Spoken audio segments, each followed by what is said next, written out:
Hey, this is Daniel from Adorama. Today on set we're going to do something a little bit different. I get asked so many times how to interact with models, how to talk to people. So I'm going to kind of go over some of my rules and kind of things that I do when I'm on set. Some of these might be a little bit different than what other people do, so let's talk about it in the comments below.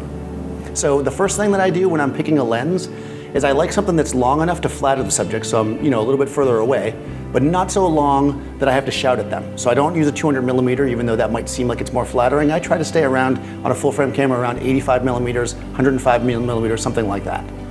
The other thing I do is I almost always, if not always, shoot on a tripod.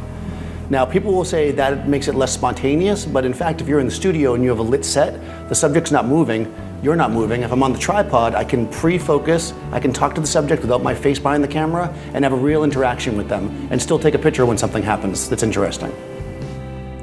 So another thing that you want to be aware of is let your subject know what you're doing.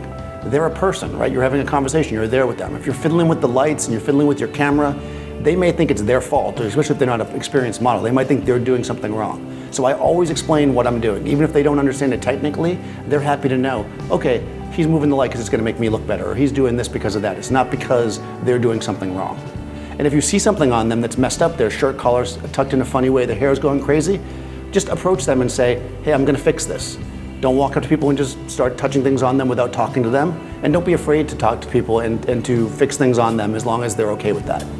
Okay, so this kind of goes along with the explaining what I'm doing. I always let subjects know what the good light is for them. Like if I'm lighting it where they look best when they're looking 3/4 off camera, I just let them know that. So I'm not constantly saying, hey, look over there. Hey, look over there. I can say, look towards your light. They already know where they're supposed to be looking. It makes them part of the shoot with you. The other thing you want to do is to have maybe some music playing in the background.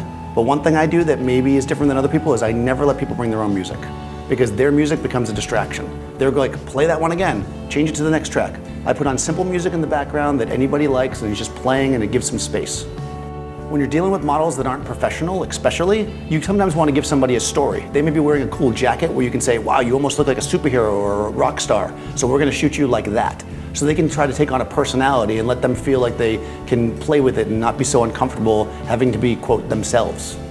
So while it's important for all photographers to be skilled in the concept of photography, lighting, etc., if you're a people photographer, you make portraits, you need to also work on your people skills and become very comfortable talking with people. That's going to make your shoots go much, much better.